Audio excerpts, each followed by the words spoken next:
an informal visit with the family of Senator John F. Kennedy. This morning, we shall meet Senator Kennedy, his mother, Mrs. Joseph P. Kennedy, his wife, Jacqueline, his sister Eunice, now Mrs. Sergeant Shriver, and his sister Jean, now Mrs. Stephen Smith, with Steve Jr. If you would like to ask Senator Kennedy any questions regarding his work in the Senate, you will have an opportunity to telephone later in the program. Right now, Mrs. Joseph P. Kennedy. Good morning, friends. 6 years ago, when my son Jack was a candidate for the Senate, we had this little half hour on television. Many of you, most of you I think, seem to have enjoyed it. And so we arranged to have it again this year. Of course, there have been a great many changes in the family. The girls, who helped so much before, have been married and have children of their own. And so they have not been able to help Jack as much. But we have a charming addition in the person of Jacqueline, Jack's wife, who has been campaigning with him during the last few months, and whom I know many of you have met. Won't you tell us, Jacqueline, a little about your experiences? I've enjoyed campaigning so much, Mrs. Kennedy. Since September 15th, Jack and I have been traveling through the state trying to meet as many people as we can. Your youngest son, Teddy, who, as you know, is campaign manager, set up the schedule for us last summer, and now he joins us whenever he can get away from law school on weekends. We visited 184 communities, and I think slept in nearly every city in Massachusetts. And we must have shaken hands with nearly everyone in Massachusetts, too. Well, congratulations, Jackie. And congratulations to Jack that he found a wife who has so enjoyed the campaign. Of course, with us it was a little different because we were born into a political atmosphere. But with you, it was quite a new experience. I know. Jack has been ungallant enough to say in speeches that you've been campaigning for 65 years. I realize, of course, that he refers to Grandpa Fitzgerald carrying you around in his arms when he was mayor and you were a tiny baby. Well, that is not quite true, because in those days, of course, the women did not have the vote, and so we did not go to the rallies and teas that you have been going. Even so, I'm surprised that Jack hasn't insisted on taking Caroline on this trip. She's back in Boston with us now, but she was very lucky during the early part of our tour to be with you at the Cape. We certainly loved having her. And now, speaking about the Cape, Jean, how did it go this summer? I was with my mother. Bobby was there with his 6 children, and Eunice was there with him, too, and Jackie with Caroline. And, of course, I was there with Steve. So it was great fun, all next door to each other. Oh, what did you do, Eunice? Well, the children learned to ride, and they learned to swim. And Bobby took them out to sail. We had 9 of them down there between the ages of 1 and 7. And he fell in the first day he was teaching them, so they learned to sail very quickly. Tell me, did you get a chance to go up to Plymouth at all? But they're a little young, I think. Yes, I suppose so. But I do hope as they get older, you will take them up there and to Provincetown, because I think it's so good for them to get used to going to those things and get interested in things of historical nature while they are young, because it's then as they get older, they will foster that interest and be very much inspired by the great deeds of the men who have gone before them. I think Massachusetts, of course, is a particularly attractive state from that point of view, because we are replete with all sorts of mementos and monuments that are associated with the glorious past of which we can all be proud. I am so delighted when I can say that Jack is the United States Senator for Massachusetts, because everybody knows what a wonderful heritage we have here. So do take the children around and see that they see all those things, and probably someday I hope they will emulate some of the great men who have gone before them, either in this state or in one of the other states. Now, talking about children, I think we have some pictures of the other grandchildren, which I hope the audience will enjoy.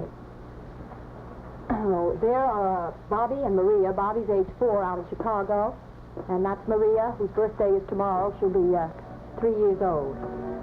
And we're getting ready to go on a picnic. We live right opposite the big park out there, so we almost like having a big lawn in front of your house. What are you going to eat here on that picnic?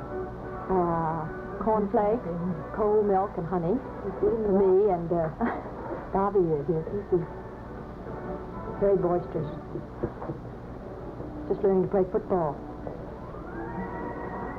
We have 2 children. My brother Bobby's got 4, but everyone tells me mine are brighter and cleverer and happier and stronger, so I think that makes up for it. Remember that Bobby may be listening to this program.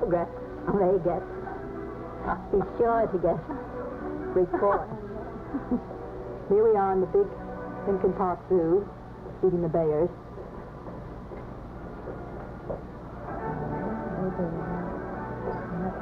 There's an elephant right to the right there, but I hope they won't show that. Here they are. Really wild horses. Wild horses. Very graceful, Maria. She loves horses. Here we are on the picnic in the park, Sunday afternoon. You've been in Chicago, of course, ever since you've been married. She is, yes. And I know you like it so much out there. The sugar candy that... Were they sick after they ate that? No, I think they did very well. They ate all the nuts that were supposed to be for the elephants, but they did very well. Just leave it.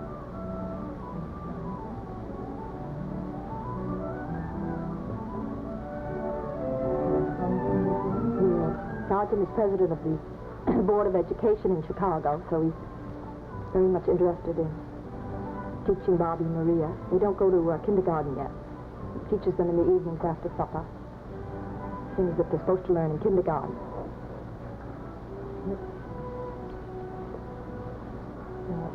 And this is Bobby's house in McLean, Virginia. And here's Bobby showing us some pictures of autographs that he's been collecting for a number of years of former presidents. And I think this one is John Hancock, was not a president.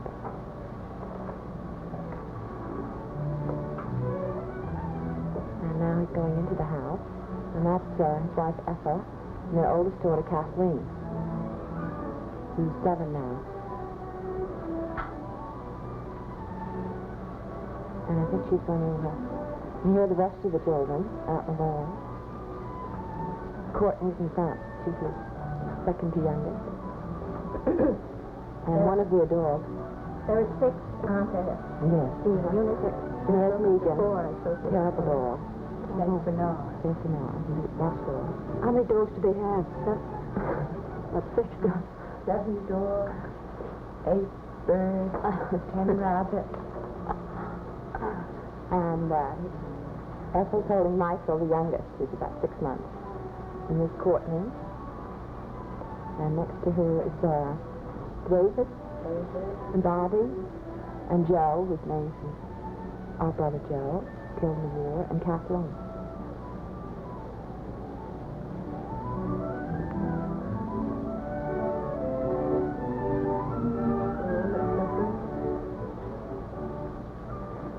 Bobby's castle's in front of our community. There is Peter Lawson with his children and Pat on the beach at Santa Monica, where they live in California. There's Christopher, who's 4, and Sydney, who's 2. And they're playing with their father. Just they're going swimming. And here they are with Pat inside the house. And they're building blocks. My father's teaching them too. Christopher's very dark, as you can see, and Sydney's very blonde. And Sydney's my godchild. I'm very proud of her.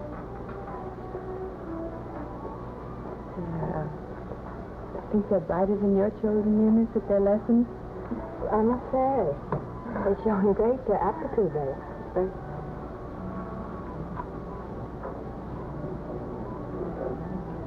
Now she's going to knock it all over, I'm sure. Say down, maybe. Seems rather worried. It goes to kindergarten, doesn't it? It goes to kindergarten. So nice for children growing up in Paris.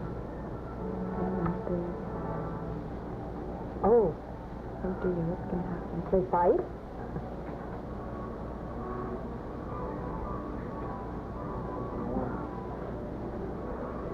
That brings them Eastern home.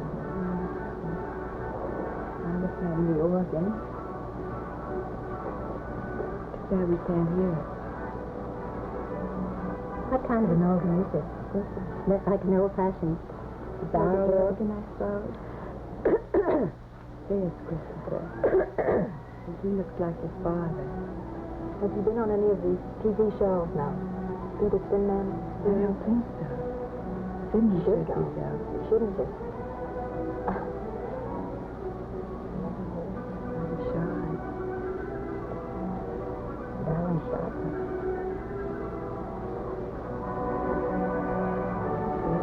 The Norfolk at home.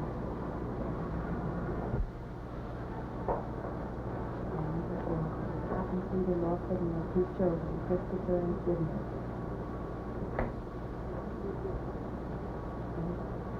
Well, I think the pictures of all the family were very good. I'm just sorry that Pat couldn't have come, or that Bobby couldn't have come with all of his children. But I want to thank all of you for being here and coming from the far parts of the country to assist us during the last week of this campaign. And good morning, all you ladies who may be there. I'm very happy that you could be with us at home with all of my family this morning. If you would like to call with any questions about my record in the Senate or my stand on any issue, please call me right now at Stadium 2-0270 or Stadium 2-0271 or 0272.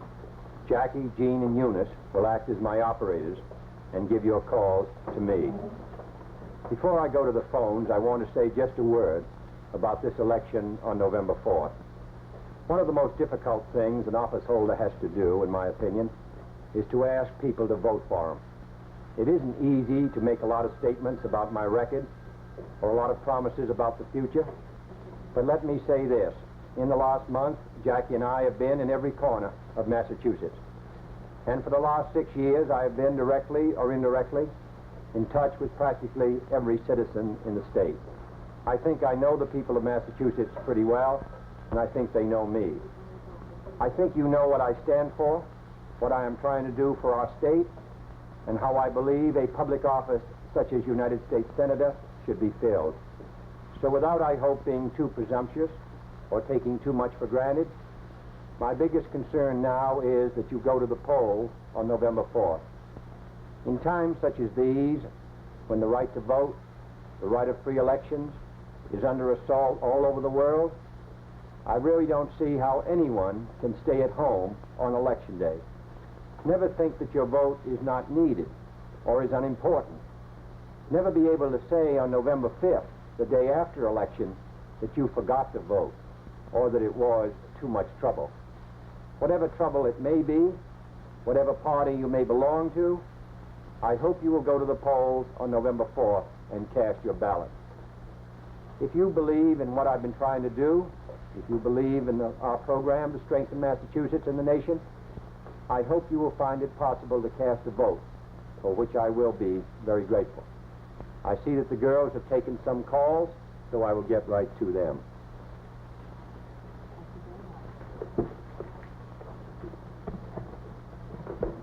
First question is, are we stronger than Russia? I think that strength is made up of many ingredients. We're economically stronger. We're politically stronger. I think that our greatest phase of weakness is perhaps in long-range ballistic missiles, where they have had a lead over us. I think it's going to take a concentrated effort during the next 2 or 3 years for us to catch up. I believe that effort should be made. I've supported a stronger defense in the past and will in the future. This question is, my husband's unemployment compensation check is too small. Any hopes for an increase? Well, it is a fact that the average unemployment check for one of our unemployed workers in this country is $31 a week. And the Bureau of Labor Statistics has shown that it costs a single person to live in one of our cities on a survival basis $52 a week. So I offered in the Senate and Congressman McCormick in the House a bill which would have provided in May for a federal minimum standards for unemployment compensation. It would have meant that an unemployed worker honestly seeking a job would have received compensation equal to 50% of his wage, up to 2/3 of the average wage in the state for a period of 39 weeks. I hope we can get it through in the next Congress. I think your wife will make a better senator than you. What do you think? I agree with her. In any case, I have the benefit of her advice, so maybe I'll improve. Is my boy going to be able to get into college? Well, it is a serious problem. In the next 13 years, by 1970, in other words, we're going to have, in place of the 3 million boys and girls getting into college this year, we're going to have 6 million. In the state of Massachusetts, instead of about 123,000, we're going to have about 270,000. That means we're going to have to double our facilities. Now, in the private universities, I would hope, and I say this as an overseer of Harvard University, that we would be able to get more assistance from private endowments, from business groups, and others. But in addition, the federal government can play a role. In the last housing bill, which was defeated by 3 votes in the House, it provided, in addition to loans for the construction of college dormitories, it also provided for loans for the construction of classrooms. And then I think the state has a major role to play to develop the state university. I think it's going to require a concentrated attack because we need the best educated citizenry that we have, that we can find, and I don't think any boy or girl who is talented should be denied the right to go to college. Did the McClellan Committee investigations accomplish anything? Well, I was on the McClellan Committee. My brother was a member as well as being on the Permanent Labor Committee, and I think the committee did accomplish something. It did bring to light the problem of the infiltration of racketeers into the labor management picture and the use of unions for the advantage of these racketeers and the infiltration into business of corrupt people who had nothing in common with the labor movement or with responsible business. We brought it out. The Kennedy-Ives Labor Reform Bill, which was written by Senator Ives of New York, a Republican, and by me as a Democrat, which was to carry out the recommendations legislatively of the McClellan Committee, passed the Senate by a vote of 88-1. It was defeated in the House 198-190. I can assure you that we're going to start again next January because I think responsible legislation is supported by honest labor and management alike. If I write you a letter in Washington, will you answer? Well, I can assure you that we will. I won't be able to do it for the next few days, but after election, I certainly would look forward to hearing from you, and I really mean that because the more information we get from our people back home, the more we know how they feel and what the problems are, and the better we're able to represent you in Washington. So I would hope that not only will you get an answer, but I would like to hear from you. All right. Can we stop the rise in the cost of living? Well, the rise has been going up steadily. It stopped in September, and there's been a stretch out since then. But it did go up 3 or 4% in the 7 months preceding. It's difficult in a free society where everyone can go their own direction to have the complete control over the cost of living. But there are several things that can be done. In the first place, the Federal Reserve Board can administer the credit supply of this government in a way which will restrict inflationary pressures. We can make sure that we do not spend too much in government, that we don't have deficit financing, which is a stimulation to inflation and to higher prices.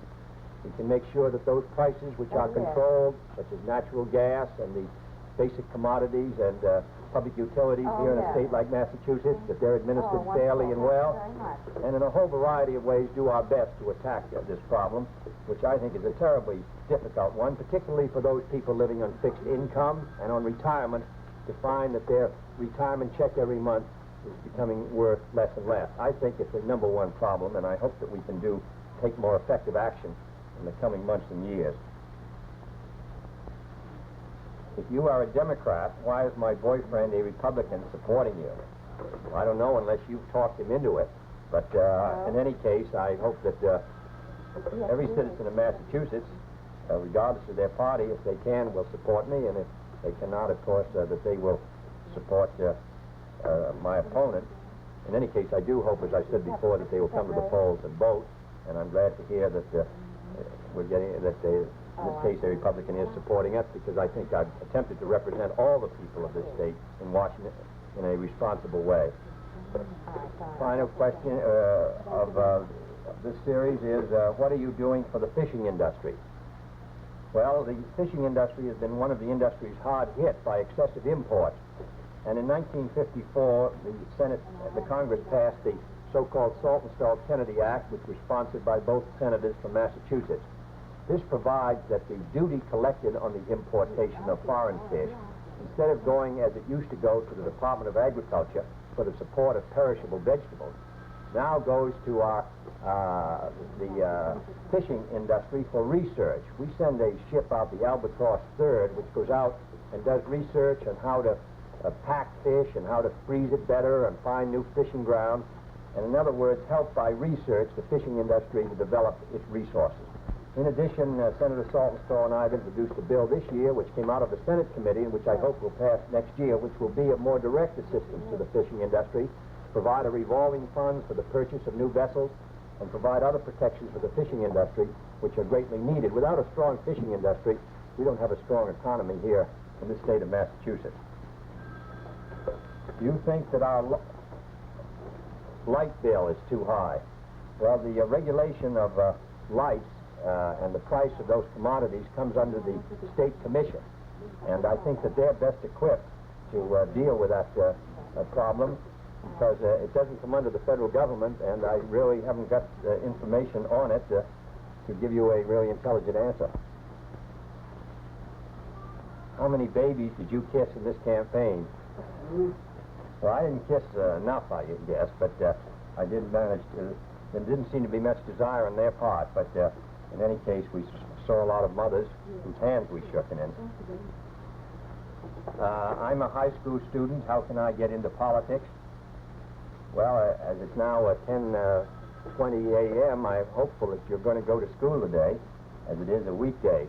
But I do hope that all boys and girls, even if they're not old enough to vote, will participate in these campaigns. There's a campaign on this year. There's going to be one in 1960, and I hope that they will go to the party headquarters that they believe in, or go to the headquarters of various candidates who they like, and volunteer their help. All the jobs that need to be done in the campaign can be done regardless of what age you are. We have a lady in our headquarters who's writing cards for us every evening at 150 Tremont Street who's 90. And then we have a lot of girls who come in from high school and boys who are helping us distribute literature, so that whatever age you may be, you can meet your responsibilities as a citizen, and I hope that you will in this campaign and in other campaigns to follow. What is your stand on civil rights? Well, I support legislation to make sure that every one of our citizens and their children are guaranteed equal rights. And I've supported all civil rights legislation in the 12 years that I've been in Congress. We want to make sure that every boy and girl, whatever color, whatever race or creed, are given an equal opportunity to develop their own resources and talents. And I think that that must be done in a country which is a free country. We don't say that everyone will be able to have equal talents, but at least they ought to be able to develop what talents they have equally. And that's the essence of this system of government. And I believe in it strongly and will continue to work for it in the United States Senate. Do you think we have enough Social Security? Well, quite obviously, our Social Security payments have not kept up with the cost of living about which we were talking earlier. In the last Congress, we attempted to increase them 10%. We were not successful when they did go up 7%. But the cost of living during that same period had gone up nearly 8%. Now, the cost of living will be up again, unfortunately, probably by January or February, and I'm hopeful that we can meet that problem again. I think that the fund is sufficiently strong, certainly, to provide for benefits up to the 10%, which I mentioned. How is your health? Well, it's fine. I had a bad year back in '54 as a result of an injury I sustained in the Navy, but I've been fine ever since, and I appreciate the interest. The Navy get around very good. Can anything be done about those airline crashes in New England? Well, one of the problems have been, of course, is that we have bad weather on the coast, and that we have fog and a good deal worse conditions than they have in other sections of the country. We're only, the CAA puts in safety facilities of a particular kind only when you're 20,000 flights a year. And some of our airports, such as New Bedford and Nantucket, have less than that. So we've been working with the CAA in an attempt to get an amendment to their provisions in order to provide that when you have a percentage of flights in a concentrated period of time with particularly bad weather, you will get these facilities. We really need them, and we're going to get them. Do you think we're headed for war? Well, the issue of war and peace is really in the hands of the enemy, the Red Chinese and the Russians. But if we're strong and determined, and we indicate that we're going to meet our commitment, then I think that the peace can be held. That's my hope, and I think that the chief threat is going to be indirect subversion instead of outright military action, though, as I have said, it has to be in the hands of the Red Chinese and the Soviet Union. How many more children do you want to have? Well, I'd like to have all that we could have, and having seen my brothers have 6 children in 7 years, I'm hopeful that we will, I don't know if we'll meet his mark, but we'd like to try. I understand that you're a shoo-in to win, so why should I bother to vote for you? Well, I'm not a shoo-in. As of today, I have no votes, and I won't have any votes until election morning when the polls open. So that I'd like to win, and I'd like to win as well as I could. I think it helps those of us who speak for Massachusetts if the people in Washington know that we have the support of the people in our state. And so that I'm hopeful that all of you, as I said before, will go and vote. We need all the votes we can get. We won't have anybody's vote, as I said, when election starts. And if the people don't vote in the 12 hours that the polls are open, then we can't win.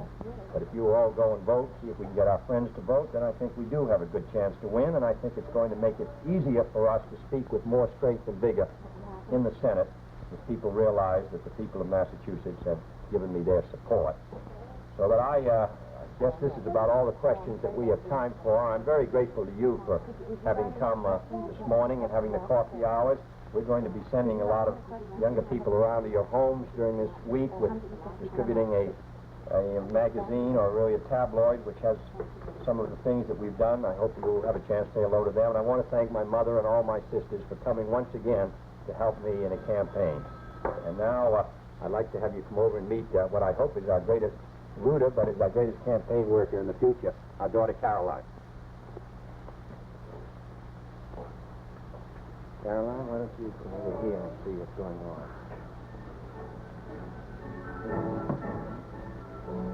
I think this is the first time that she's been on television, but I hope that by the next campaign she'll be 7 years old. We can put her out to work more actively.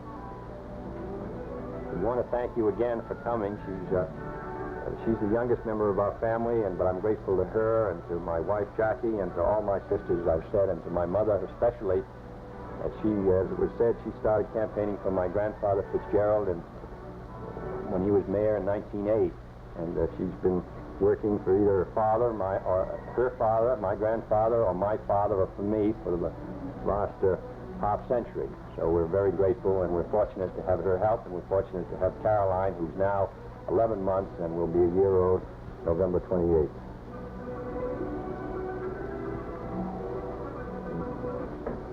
Election Day is just 1 week away. Next Tuesday, exercise your right to vote and re-elect Senator John F. Kennedy, United States Senator.